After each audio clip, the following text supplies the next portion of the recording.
Und zugeschaltet ist mir nun Professorin Susanne Schröter, Islamwissenschaftlerin. Guten Morgen, Frau Professorin. Guten Morgen. Ja, wie sind denn Ihre Erwartungen? Sind sie auch tief gestapelt oder könnten Sie sich tatsächlich vorstellen, dass wieder erwarten, doch irgendwie eine Annäherung oder vielleicht sogar eine Lösung zustande kommen kann?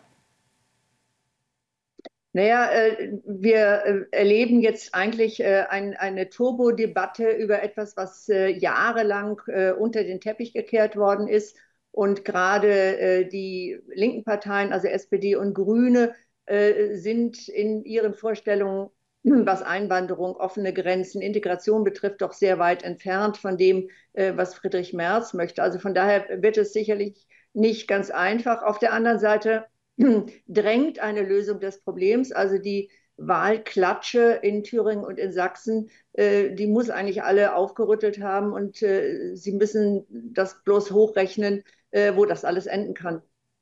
Aber ist das nicht auch ein Problem, dass bei diesem Migrationsgipfel, über den man spricht, das eigentlich gar kein Gipfel ist, weil das Spitzenpersonal nicht mit am Tisch sitzt? Ja, selbstverständlich. Aber man muss immer gucken. Man simuliert jetzt natürlich, dass man irgendetwas ändern will. Und dann ist die Frage, wie ernst das wirklich gemeint ist. Ich meine, wir haben das ja seit Monaten auch schon, dass markige Sprüche vorgetragen werden und eigentlich überhaupt nichts daraus gefolgt ist. Und jetzt gab es eben diese Abschiebung auch von Straftätern nach Afghanistan. Ich will hoffen, dass das nicht einfach, dass man das nicht dabei belässt und wie in der SPD das schon heißt, ja, das sei doch alles jetzt schon sehr gut gewesen. Ich glaube, wir brauchen ein grundsätzliches Überdenken der Einwanderungspolitik und das bedeutet Migration, Zuwanderung und Integration. So wie es im Moment läuft, geht es einfach nicht mehr weiter.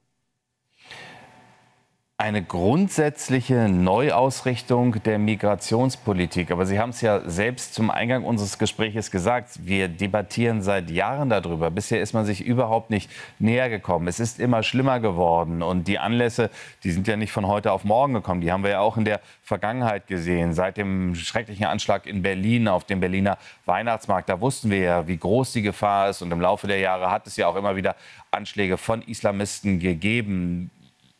Warum tut sich die Politik so schwer? Auch die Linken, die Grünen müssten doch sehen, dass was getan werden muss. Ja, man kann es nur als Realitätsverweigerung bezeichnen.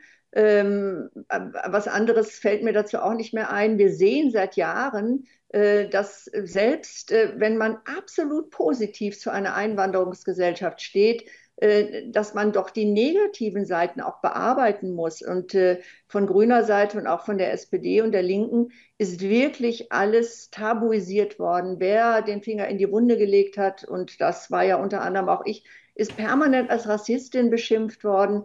Man wollte nicht darüber sprechen. Man hat geglaubt, dass sich die Probleme irgendwann in Luft auflösen, weil Migranten so begeistert sind von unserer Gesellschaftsordnung, dass sie irgendwann nicht mehr anders können, als überzeugte Demokraten zu werden. Und das ist naiv in einer Weise, die man eigentlich gar nicht mehr glauben kann.